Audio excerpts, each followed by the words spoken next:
Welcome to Midlife Matters. I'm Marie, and each week I'm joined by my friends Julie and Mindy to talk about all the topics keeping women in the middle years up at night.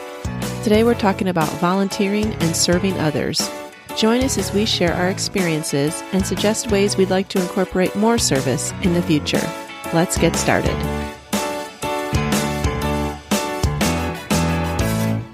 Listeners, today we're talking about volunteering and serving others.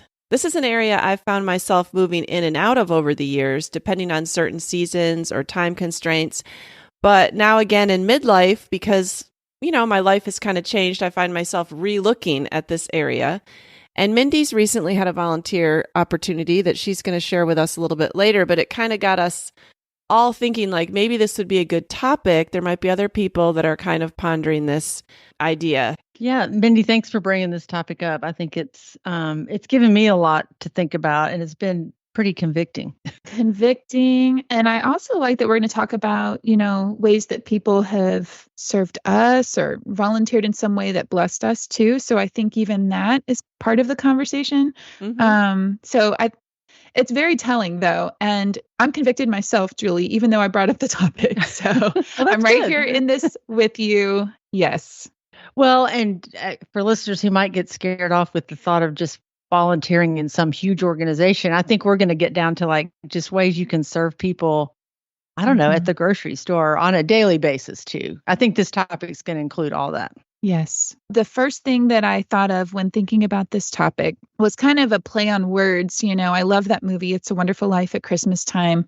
And when I started thinking about volunteering, serving, and really just big and small areas, the idea came to mind that I want to live my life meaningfully. So it's a meaningful life is kind of what I thought we could kind of center this whole discussion on. And the verse that I immediately thought of was in Mark 12. It's in verses 28 through 34. Someone's asked Jesus, well, what are the greatest commandments? And Jesus basically answers, love the Lord with all your heart, with all your soul, with all your mind, with all your strength. And the second is this, you should love your neighbor as yourself. That's the jumping point for our conversation today, as we are wanting to love our neighbor as ourselves. Yeah, and I love that, Minnie, because, we all throw the word love around so lightly today, everything from pizza to, to whatever. I think words can just really be empty if they're not backed up by our actions, like to prove that what we say we mean. I think love is an action word. Yes. Not just a feeling, because our feelings change with our moods and our circumstances, but love needs to be an action. And this is an idea I thought of, and I wanted to bring this up to you guys. And this isn't the direction of our talk, but one of the reasons I do want to talk about this, and I appreciate, Julie, that you said that love is an action, is I've been in relationships before, relationships being friendships, acquaintances, whatever. And I can kind of tell the depth of that friendship is, when somebody will tell you, oh, we should do this, or I wish this, or I wish I could be there for that, but they don't really try to do it, or they never get anything on the calendar. Like maybe you've tried to make that happen and it doesn't happen. You can kind of tell where you stand with a person. You're like, those are just empty words. So I want my words to be empty. And I want to be able, if I'm going to say it, I want to be able to back it up with an action. Right. I didn't think about that in terms of that, Mindy, but I think that we've all found ourselves doing that before, saying, oh, let me know if I can help, or, then not really following up. Or, we've had people do that to us. So I didn't think about that in terms of the volunteering or serving, but that's a good point. All right, well, let's look at the why. Why should we volunteer and serve others? And I know that you talked about, that it's commanded of us, but what if someone doesn't necessarily care that God commanded them to do that? I mean, they could be listening, that's not really their guiding force. So why should we volunteer and serve others? Like, what are some other reasons? One of the biggest things I can think of right now, and this is probably really speaking to my situation in life right now, is to look outward instead of inward. That is one of the best ways to get over a pity party or really just depression, anything like that. When the more you focus on yourself, the worse that gets. So I think turning outward is always helpful. Each of us has the potential to meet needs right around us. I don't have the potential that you have, Marie, because you have a different set of friends and circumstances. And so I think we all have that potential, but you have to recognize the need first before you can act. And so if you're only thinking about yourself, you're never going to see those needs. If you hear about someone asking for advice, like maybe they're new to an area and they're like, oh, I want to get to know people. I see this on Facebook a lot. And so some of the first things in the comments are always volunteer at something. And I do think that serving and volunteering does deepen relationships amongst the people that you're serving with. So it's a benefit as far as you getting to know people. You help people and you get to know the people that you're doing it with or the people that you're serving. This topic is good for, I'd say, the believer and the non-believer. So I know that some people love our biblical discussion when we talk about our walks with God, and some people may not. And this is for both of you, because serving other people, to be honest, feels really good. Once you have done it, once you've set yourself aside and put somebody else in front of you in any form or fashion, it gives you more meaning in your life. And so there's a lot of nonprofit organizations out there that are not Christian based. And then there's a lot of Christian based, but anywhere you look, or you'll see, different commercials for different things that you can do. Like I said, selfishly, it feels really good. Yeah. And I like that Julie said, you gain perspective. I know that's one of my favorite things about serving is just getting a perspective shift of my own circumstances. And if I hadn't been counting my blessings, I typically am counting my blessings by the end of serving someone. Kind of always taken the verse, it's better to give than to receive. I mean, you can kind of take that in a lot of different ways, but a lot of times I read that as it feels better to give than to receive. It makes you thankful you're in a position that you can give. And we'll all be on the receiving end someday, but it's at some point, but it's good to be on the receiving. That means you have a lot of blessings, that you have something to give. Right. Right. All right. Well, let's get down to the ways to do it. Why don't you guys talk about some of the ways that you see that we can serve or volunteer, big or small? Well, I just started thinking about just ways that I have been ministered to recently. Like that includes just comforting someone, helping them with very practical ways of, just meeting basic needs, spending time with them. And then the one I wanted to focus on, because this is one I would like to focus on in serving others, is prayer. And, I've always prayed for people, but I really was scared to tell somebody, like if I'm passing them in the hall, I'm praying for you, because I didn't want to commit to that if I really wasn't going to do it. And it wasn't that I didn't care about them, but I would forget, or days would go by and did I pray for them? No. And I thought, gosh, there is nothing worse than to tell somebody you're praying for them and then you're not, because when John was sick, I got texts daily, praying for you today. I'm praying for you. And then they'd follow up and ask me questions. So I know that they were. And that meant so much to me. So I am trying to be more intentional about my prayer life, keeping a notebook, writing things down, writing their appointments or their scans down, whatever it is they're going through, so I can ask and follow up. And then the most important thing, I think, is to text them or call them, however you want to communicate it, that I am praying for you. Because we would be in some really dark moments and I'd get that text and I was like, oh, right now someone's lifting me up. So to me, that is a great way to serve somebody. And you can do that alongside other things. But for me, that's just something I want to improve on and not just make it a casual thing, but like a real ministry. Right. Yeah.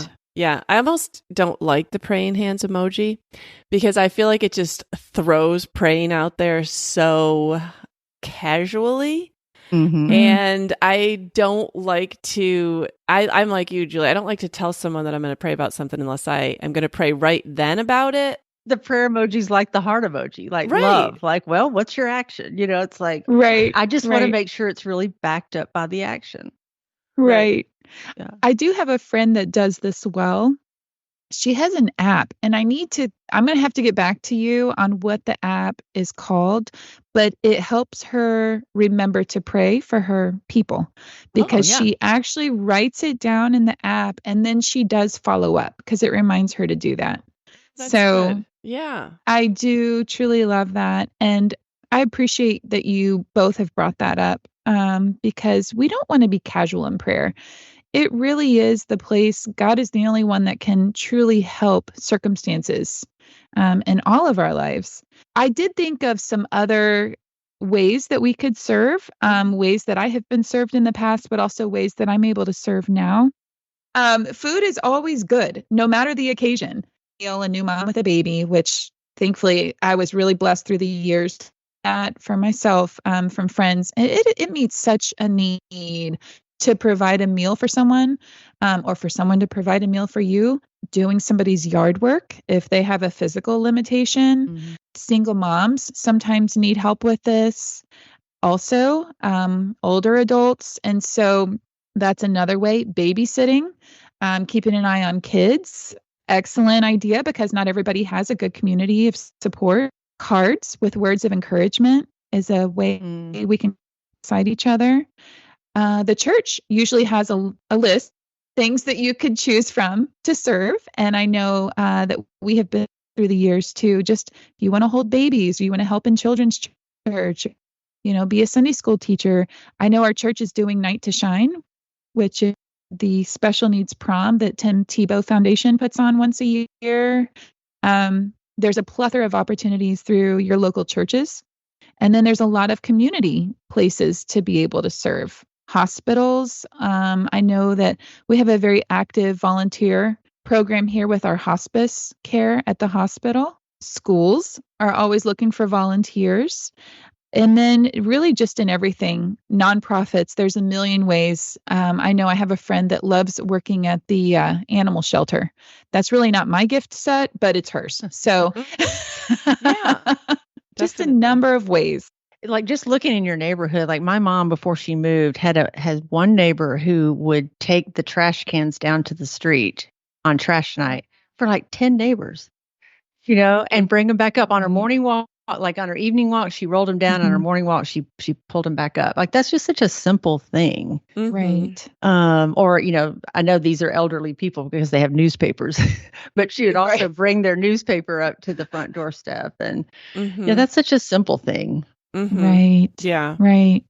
Yeah, there are a myriad of ways to volunteer and serve, and I don't think you have to look very hard to find ideas. I mean, there's probably more ways to serve than you can really even commit to. Let's talk about when to serve, because I know that there are different seasons of life when we're more able to serve than others, or maybe different kinds of service are easier in certain stages of life.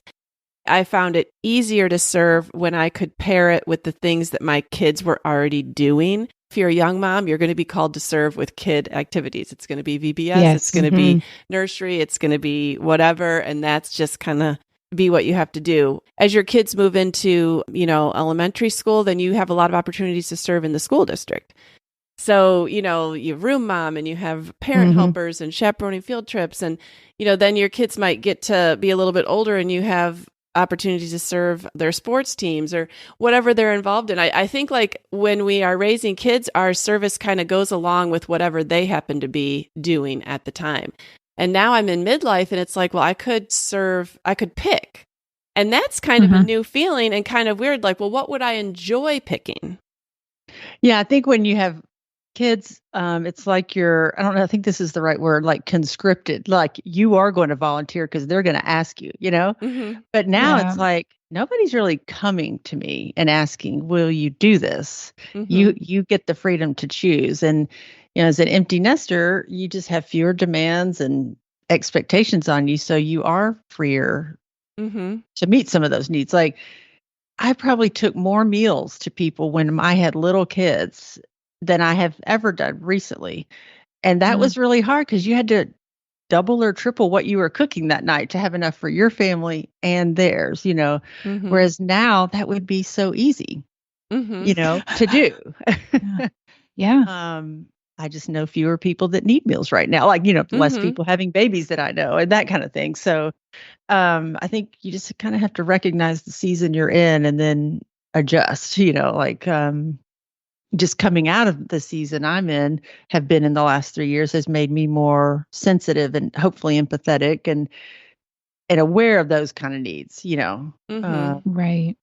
So you're either always in a season, coming out of a season, or going into a season. And I think you Yes. just have to recognize where God has you and then look around, It does give you different eyes to see others when we go through stuff personally, because then it helps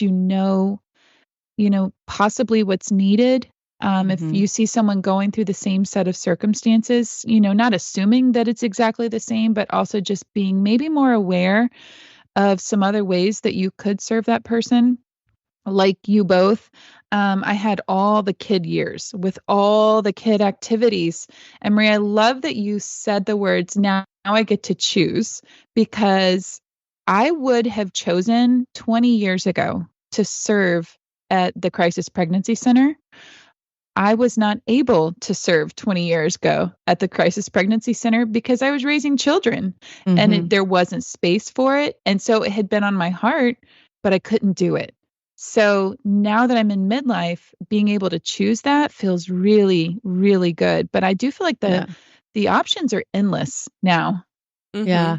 Well, Mindy, on that note, I wanted to say, I think it's important to be careful not to kind of belittle the assignment or the season God has you in, like, oh, I can't do anything. I'm just raising my kids. Well, that is probably the most important calling you have. Like that is as important as any other calling. And sometimes just feeding, changing, and nurturing your kids is your calling for right now. Right. Just because you're not like feeding kids in Africa doesn't mean you're not doing a good thing. Like that's your season. Right. And there are other things you can do. Like I heard somebody say quiet callings are still God's callings. Like if it's to pray. A lot of older ladies in our church that can't do physical things, to go to them because they're going to pray for you. Or maybe you're just rocking babies in the nursery. Like, that's a huge ministry to the parents that need that relief. So they can worship and grow, so don't belittle where you are, like, saying it's just not much. Right. Well, what benefits have you seen when you've served? Just, personal examples of benefits that you've received by serving. I mean, it just feels good, I think that's like one of the biggest ones. And I mean, besides the fact that you're actually helping someone, but it just is a good feeling. And it gets you out of thinking about your own circumstances and realizing that everybody has needs. And yeah, I always think of this benefit in particular. So I volunteered to serve in the infant room at church. I thought, well, just rock the babies. That'll be a good way. And I was paired with a mom who's probably, 7 or 8 years ahead of me on the raising kids. And so because we had such a quiet room, we would talk a lot. And I learned so much from her. We probably served together maybe 6 months. I learned so much from her. I remember her kids were in college and mine were in high school and younger. I don't even know if my oldest was in high school yet, actually. And even just simple things like whether she paid for her kids' cars, whether she kept paying for their insurance or their gas in college, what she expected, like dating relationships, whatever. It was so interesting to go every Sunday and hear about her life because I learned so much from her. Now, we were serving young moms and rocking babies, but I was gaining a ton from that interaction every week. And I still think of the things that she said, and they still played into some of the things that I did with my own kids when I got to that stage. So I feel like there can be benefits like that you learn and you grow while you're serving. Right. I know through the years, all the kid activities that we talked about, it gave me a window into my kids' worlds. It got me involved in their lives. And that was a personal gift to me by being around their peer groups or their teachers or the other parents that were involved. Really, I knew the names to ask my kid about, like they knew I was involved. And so whatever capacity you can be involved with your kids' lives, it's so worth it to give you a window into their world, because they don't have to personally invite you. You're there to serve. you're setting a good example for them too, like that they're seeing their mom serve and, you Right. know, and be involved. And then that's another thing is I think when you have young kids, if you can serve outside your home, take them with you, you know. Mm-hmm. Yes, I always included my kids in those meal drop-offs, in the busy Mm-hmm. years of lots of kid raising and the double meal Mm-hmm. prep for that day to try to give someone else a meal. I would make them all come with me no matter how stressful it was because I Mm-hmm. wanted them to help me carry it in, give it, and leave. But I have to say, like, serving in my teenagers' worlds is one of the most exciting things that I can do right now. Anytime we're asked to fill in for something with the youth group or host something at our home, I get so excited because teenagers don't necessarily invite you into their world, and this is an invitation from the youth leader or from the teacher that I happily say Mm-hmm. yes to. And one of my favorite names that my kids' friends have called me over the years, it started with Abby's friends and somehow even down to Nathan's friends. They all call me Mama Silly. And that is one of my favorite names. When people call me Mama Silly, it's the friends of my kids or their peer group or the kids at church. Like that's just my name. And Mm-hmm. so I'm only called that by like teens and youngers. Well, and Aw. actually some college students too. Endearing. It's Yeah. an Yeah. I love it. Something I remember from back when I was taking a lot of meals to people is my kids or even John would see me cooking up a big, nice meal, like something maybe a little extra and maybe even a dessert. And they'd be like, wait, is this for us? Are you taking this somewhere? They knew like if it was a little nicer and had a dessert, it was probably going to go out. Yes. And I've they're had like, this like, same is this issue, the only? Julie. Why don't you make this for us? I'm like, it's not Yeah. for you. You get cereal. Don't touch it. Don't touch it. Well, let's talk a little bit about personal examples of volunteering that we've done that we've enjoyed, that we look back on and we say, like, that was a really great experience, or I'd like to do more of that kind of volunteering, or I felt like I was good at that volunteering. So what are some examples that you guys have of that? As far as actual volunteering, like with an organization or something, I think I've mentioned this before. In college, I volunteered for the Literacy Council with Each One Teach One. So I was paired with an older lady that did not know how to read and taught her to read. Mm-hmm. And that was a really interesting experience because we were very different, Mm-hmm. culturally and in every way. And so that was a neat experience. One big way that I've served that I like and I would like to continue to do is to go on mission trips. And the most challenging one that I ever did was to Kenya, and we worked with widows and orphans, feeding them. So, and then when I came back, I championed that ministry in our church for a couple years, and that was really rewarding. And I'm still involved in that ministry. I just haven't been back to serve. Mm-hmm. Those are really the only, other than like volunteering in youth group, like we've raked leaves at a lot of homes and, Right. widows that need help with yard work or visiting nursing homes and taking a group of kids over there to sing and bring gifts. And Mm-hmm. there's a ministry at our church called Stone Soup, which is like a respite care for people with children that have varying degrees of special needs. That was a hard one to do, but when we did it, we took our kids with us, and I think that had a big impact on them because some of them were very, very needy Mm-hmm. physically. But those are really the big, I guess, ministries that we volunteered with. But some other just little ways that I have seen others do and that I'd like to incorporate, like. One time I was in the drive-thru at Chick-fil-A and the lady said, "Oh, your meal's paid for. The car in front of you paid for it." Mm-hmm. And I just that's not on my mind, but it's like, why do I not do that? Like Mm-hmm. that's such a cool Right. thing. And my husband would see a group of police officers sitting in a restaurant and he would just ask the waiter, "Let me have their check." Mm-hmm. Like just Mhm. simple things like that, and he would ask anonymously. It's like he didn't want anything for that. Or just like pray, if you're going to pray before your meal, tell your waiter. I've seen a lot of people do this, like, "Hey, we're going to pray. Is there anything we can pray for you about?" Mm-hmm. And almost all the time they would say something, Mm-hmm. like even Right. if they're not believers, most people want to be prayed for. They'll take Right. it. Mm-hmm. And then this last week, because this topic was on my mind, I was in Aldi and I had a grocery basket full of groceries. And this older woman walked up behind me and she just had like one, lettuce. I think she had a bag of lettuce. So I said, go ahead of me. And she was just like, oh, no, no, no, no, no. And she just looked Yes. confused, like, no, why would you do that? And I said, no, really, like, I don't have to be anywhere. I wasn't Right. like when I was younger, I've got to be at the school at 2:00 or, got to get home. So I was just like, why not let her go? And she just looked kind of confused. And then she was really hesitant. She finally said, okay. And that just felt really good. Like, why not let her go first? But her reaction told me that maybe people don't often do that, Right. So those are just my examples of things I want to incorporate that I've seen done. At first, when Mindy suggested this topic, I thought, well, what have I volunteered for that I've enjoyed? But I have actually enjoyed quite a few things that I've volunteered for. Like, I loved leading MOPS.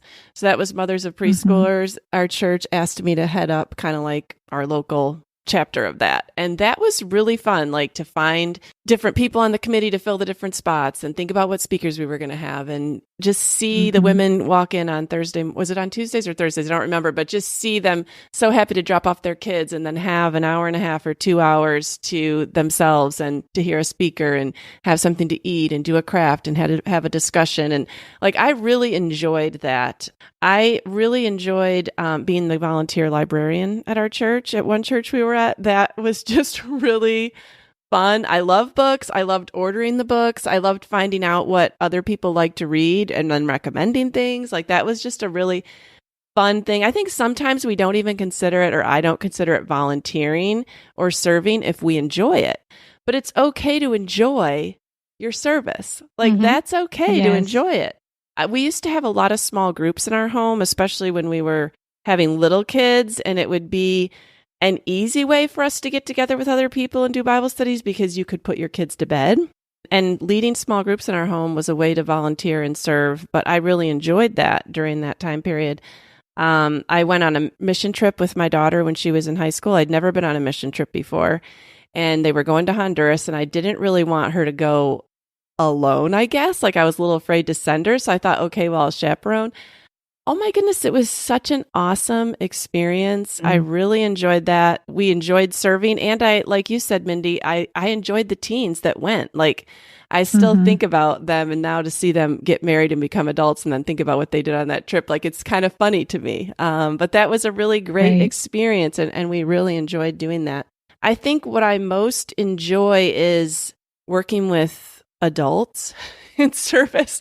And what I would like to do in the future, like, I enjoy maybe like women's ministry or adult ministry more than I enjoy necessarily kids ministry. So if you are maybe like me, I've kind of felt down on myself maybe over the years that I haven't really enjoyed the nursery work or the VBS work. It was like, okay, well, you have to volunteer for this. And then you start to kind of think of yourself as, well, maybe I don't like to volunteer, or maybe I'm not a service-oriented person. But I don't think that's true. I think it's just an area that I don't really feel passionate about serving in.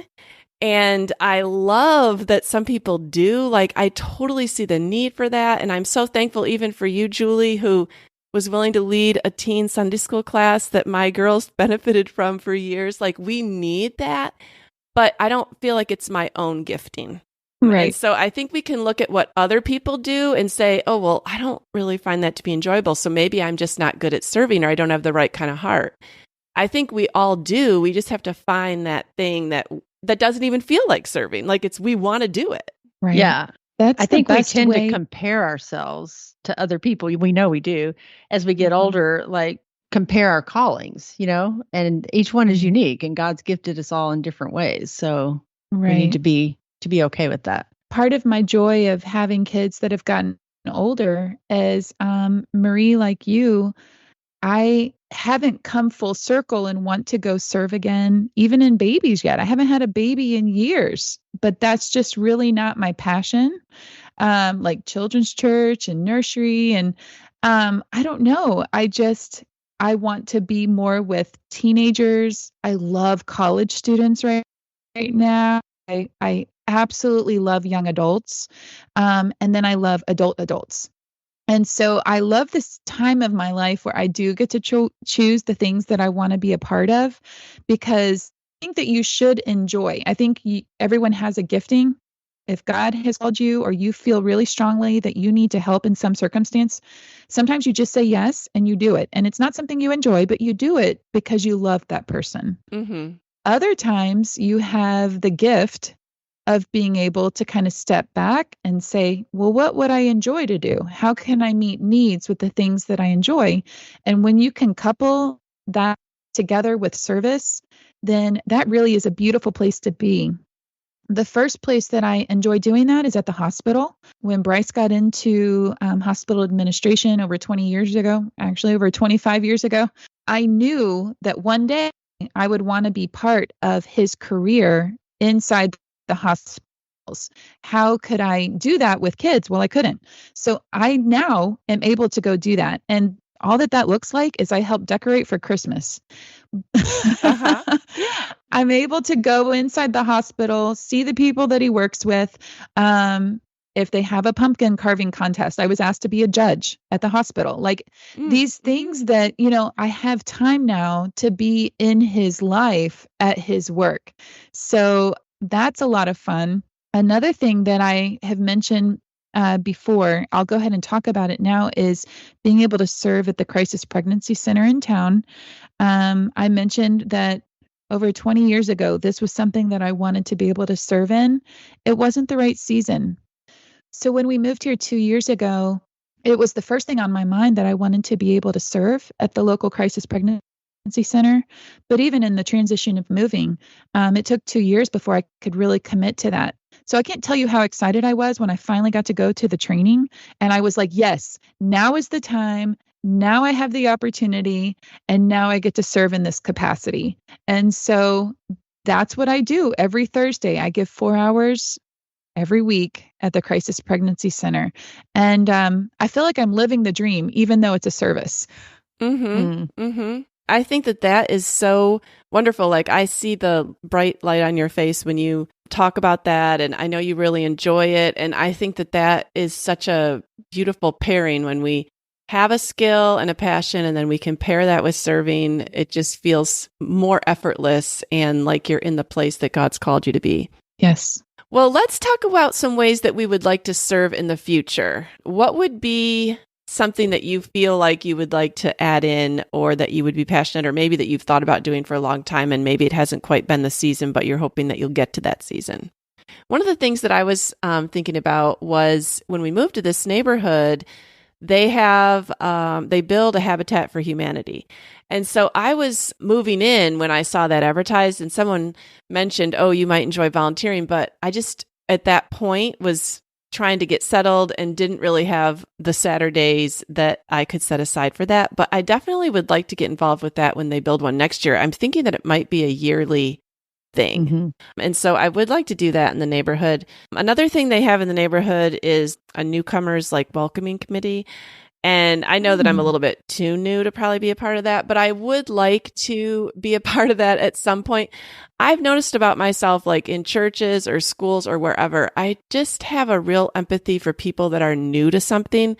I want to see them get connected. I want to see them feel comfortable. I want to make them feel like they're welcome and a part of things, and like they should be happy that they came. And so I just feel like I would enjoy doing that.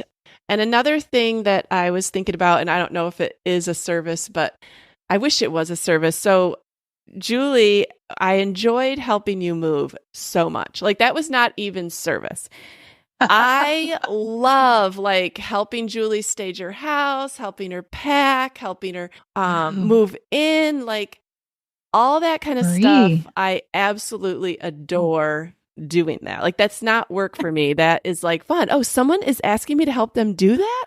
And I wish there was a ministry that just helped people move, because I find that to be so enjoyable. And it's almost like, oh, I get to do that. Anyways, I don't know if there's a ministry for that. Yes, I'm sure you could create one instantly. Absolutely. Yeah, yeah, but those kinds of things I enjoy, and I just enjoy gathering people together. So I would like to eventually maybe get involved in some kind of women's ministry at church or something. Yes. So I don't know. Those are some things that I would enjoy volunteering with. If you know of opportunities to help people move, let me know. Well, Marie, when I was moving, I did consult with some other like people that would help organize your house and stuff, to do that. And I did think that even though I didn't enjoy it when I was moving because of my circumstances, that is fun for me too. And I thought about like, I need to remember this as a job because they were hiring at the time, And now see that would be a job, not a volunteer thing, but that does sound fun, kind of paring someone's house down and organizing it and getting it ready to move. Right. So I'm sure they'd take you on for free, Mary. Oh my goodness.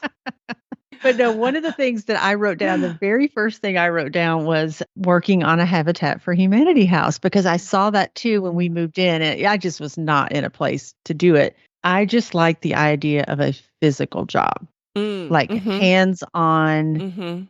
That feels good to me. And I think I would really enjoy that. So Well, I'm Jill, going to you have a lot of like construction skills that you have been building, personally. Like you actually can do a lot. And I might learn some too. Yeah. But I want to say that like the last 3 years I have seemed really strange because I didn't serve in one VBS. I didn't teach a class. I didn't go to a Bible study. I didn't serve in the moms group, like whatever.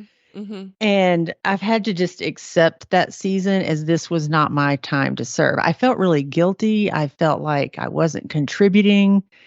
And, people just reminded me, you're caring for John, you're contributing, you're doing a really important thing. So I know that can be hard if you aren't able to serve, to feel like, you're just not doing anything, but you are, you are in another area that's maybe just less public, Right. So I am ready to get back out there and do something. So it's hard to kind of narrow it down because I have a lot of interest and there is a lot of stuff at our church. Two things I'm interested in. We have a group called Helping Hands, and it's ladies in the church that sew literally, I think like 15 to 20,000 items a year for churches and mission trips.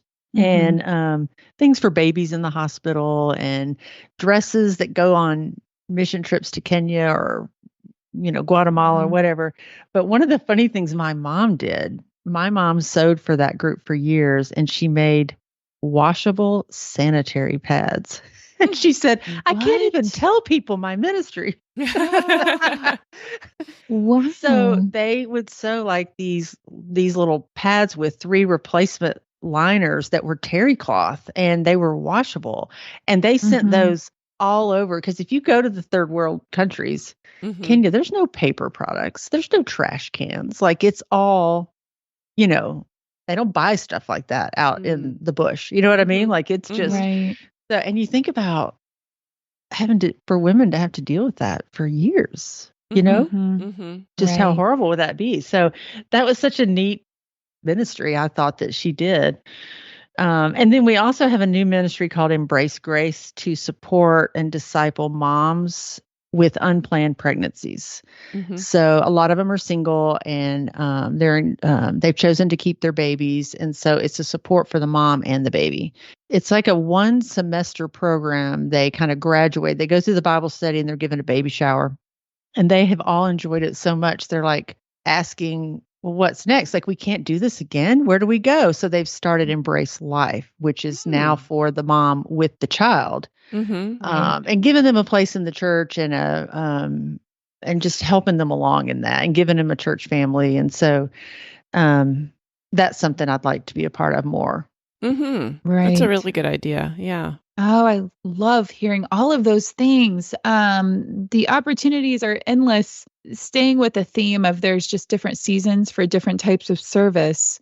I feel like most of my service was done probably through my children or through the church for all of my previous years. And it's almost like the last couple of years, my heart has turned to the community, and I really feel called, excited, passionate about getting involved more in the community. And so that's the pregnancy center that I mentioned, also the hospital, but also my kids' high school. Our community of LaGrange is small, and there I am overwhelmed at the type of volunteers that the high school gets from the moms, from the community, people that have graduated from here, gone off to college and come back, that there is a very strong volunteer system here. And most of the things are done by volunteers at the high school for our kids. And so one of those areas right now that I'm being stretched because this is not my forte is I'm on a parent council for our new IB program at the high school. And this is just a council. Jacob was my first child to enter the IB program. It stands for International Baccalaureate. And it's just a different degree program in high school. That's all it is. But I've been in a learning curve to learn it, but also I give time to meet with other parents that are also going through it so we can try to help the people that'll come behind us. Also, like, we have actually just started a booster club. You guys, they made me the treasurer. I mean, like taking time to go to the bank and get the bank account open for the booster club. And we want to try to provide trips for the high schoolers. And right now, this serves my boys. I have Jacob that will graduate through this program. Nathan is now interviewing to get into it. And so this is my life for the next 2 years is the IB Parent Council and Booster Club. I've never done that before. This is so outside of my skill set. These are the things that I'm trying to have eyes for in our community, making LaGrange and the community around LaGrange better. So this is the season I'm just currently in. I won't always be here, but for right now, it's kind of fun and I'm being stretched. Love that, Mindy, because I do think sometimes we need to look at where we are and what we're being called to do. All right, well, let's talk about some times that people have helped us, because I think, this whole episode has been about serving other people, but I know there have been a lot of times where I've been really blessed by people helping me. So what do you guys have to share on this? The more I started thinking about this, the more that came to mind. So I'm going to quickly run through a list. Okay. I could talk so much more about each one, but I'm just going to kind of bullet point it. There were older ladies in the church nursery when Abby was born that Bryce and I say raised us with helping us drop her off. I will forever be grateful for that. The meals, the babysitting the older kids as I had younger kids. When I was pregnant with Jacob, I had to leave Abby and Grant with a friend. I didn't have family in the area for when I was delivering the baby. So that was a humbling experience and wonderful experience. Nathan had to go to the hospital one time and I had a neighbor that had to take care of kids and get them off the bus. And, these times of trouble that hit that you just can't plan for. Years of making my birthday special, different friends, different seasons. Right after dropping our oldest off in her freshman dorm and I was a broken mess, I had friends show up at my door and they took me out on a girls' date. And it just was like the timing of it. I think about these things when I moved to Pennsylvania. My friend Katie, who made a birthday cake for me on my 40th birthday, because I was just down in the dumps. I was a mess. And, that God provided Katie at that time, cheering my kids on at multiple sporting events, games when I couldn't be there, giving rides. My goodness. And then one of the most recent things that really made our time in LaGrange even more special was I have a friend, Amy, that knew we were moving here and literally prepared the way. She told everyone we were coming. And at our first Sunday, she had them all lined up to meet us. I have never felt so welcomed to a place as I have here. And it was because of Amy. So those are just like a snippet of things that I thought about that, again, there's so many more people, but I just wanted to run through the list that I feel like I have been served in so many ways. Wow. Those are all great, special ways for friends to do that. Yeah, that's really neat. Yeah, same thing with you, Mindy. I feel like, if you've had a bunch of kids, then you've often been the recipient of a lot of childcare help. And I just can't even name all the ways that people have helped over the years with meals and rides and more meals. And I remember when my twins were born, the church said they were going to provide 6 weeks of meals. I mean, that was a long time to be receiving meals, and that was wonderful. And, people offered to clean. And, it was just, when we've moved, people have served by, helping us pack and moving. Like this was the times like where you move in pickup trucks. And, you unload each other's pickup trucks and, there's no hiring of moving vans or anything. It's when people are just helping you do it.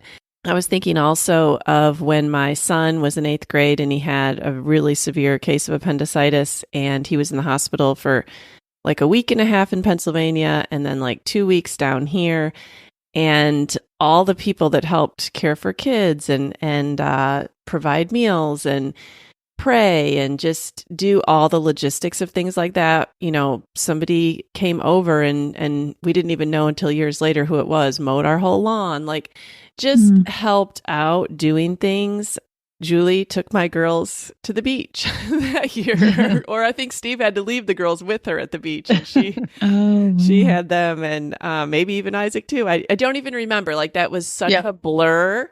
But when I see pictures, I'm reminded of all the things then that people did and helped, and that was so wonderful. And then when I just moved this summer, friends came over and helped me stage the house and help me clean and, spackle holes and take down like those neon lights that your teenagers put all around the edge of their bedrooms. And then what do you do when you go to sell your house? You have to repair all that stuff that they've ruined.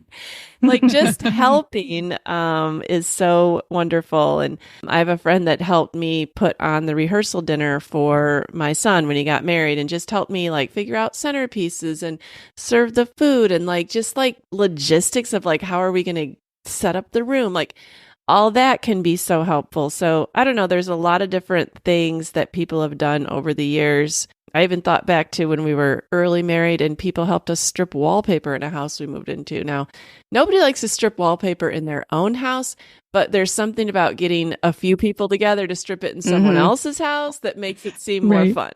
Not so bad. Right. So there's lots of ways that people have helped over the years. And I know I'm forgetting, probably major ones, but those are just some of the things that came to my mind right away. Yeah.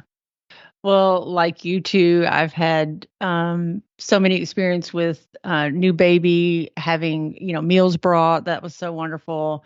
At weddings, yes, people saying, I'll help you set up, tear down, wash. I mean, at one wedding, they were washing dishes till midnight because I wanted to use all these china plates and not thinking they had to be cleaned, So, but I've been in a carpool with Mindy. She's the greatest carpool person because sometimes it would be her duty in the morning and she'd go, I'll just pick up in the afternoon too. It's okay.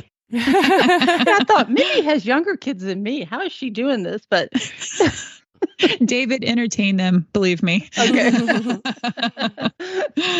It's a win-win for both of us. Yes. So, I even had a neighbor in Memphis, and this wasn't in a time of need. This just tells you like what a great neighbor she was. We both had kids the same age, and they would play together. And sometimes she'd say, "Oh, just leave them here, and you go home, take a nap. You go home and enjoy your afternoon." And then sometimes she would double up her dinner, cooking, and just send over to my house.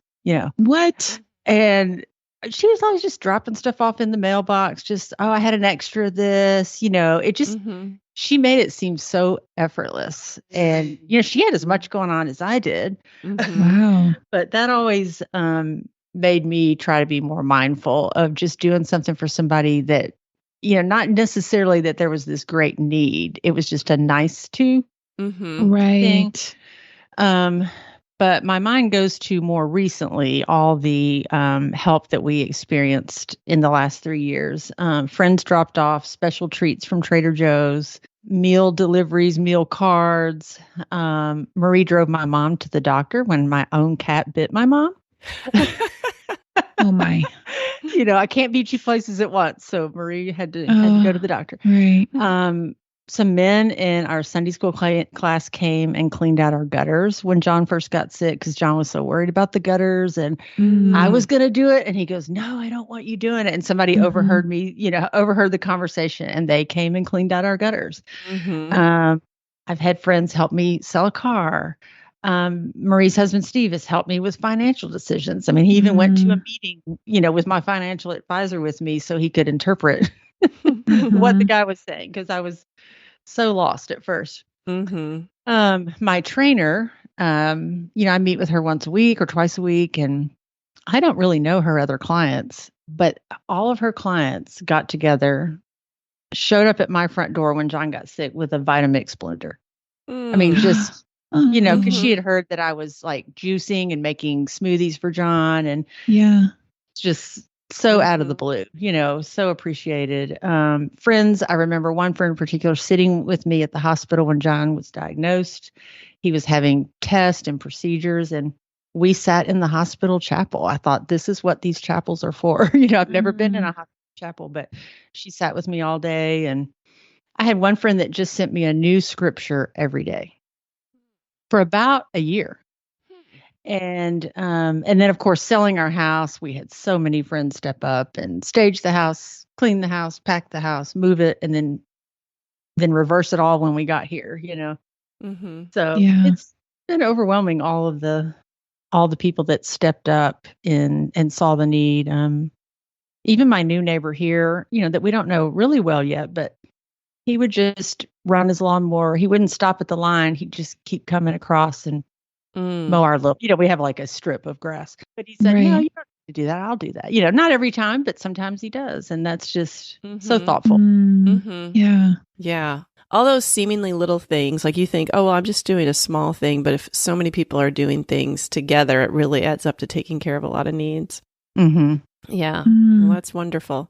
So this episode has been good, like kind of just to highlight, how we can serve and how we've been ministered by serving. Listeners, we hope that you have maybe gotten some ideas, and maybe it's jogged some memories of time that you've been the recipient of service, and then times that you've also reached out to others. Because I think sometimes we don't even realize how we've served until someone says later, "Oh, and I remember when you did that." And you're like, "Oh, that was really not something that I even thought about at the time, but it meant a lot to somebody else." So there's just so many opportunities. Listeners, we'd love to hear from you. You can find us on Instagram at Midlife Matters Podcast, or you can email us at midlifematterspodcast@gmail.com. But before we go, we want to do I'm a Fan. And Mindy, what are you a fan of this week? This week, I am a fan of some new Madewell jeans. In the past, they have been quite restricting around the midsection, and especially with all of our talks of perimenopause, menopause, they were not my go-to jean for a while. Okay. However, I stopped back in there, and they are putting more stretch in their jeans. And I happen to find a great pair of Madewell jeans, and I know they're made well. Which is funny, because that's the name. But also, they have a curvy fit. So this is what I really want to talk about, because I am a curvy girl. I have a smaller waist, bigger hips, always have. It's hard to find jeans that fit the waist and my hips. And these jeans, the curvy fit with a little bit of stretch, are literally my new favorite go-to jeans. So if you kind of wrote off Madewell for a while, maybe give them another chance and go back in and hit up, ask them about all the stretchy options, because I'm sure they've gotten a lot of feedback. There's a lot more stretch going on in that store. Well, that's good to know. That's good.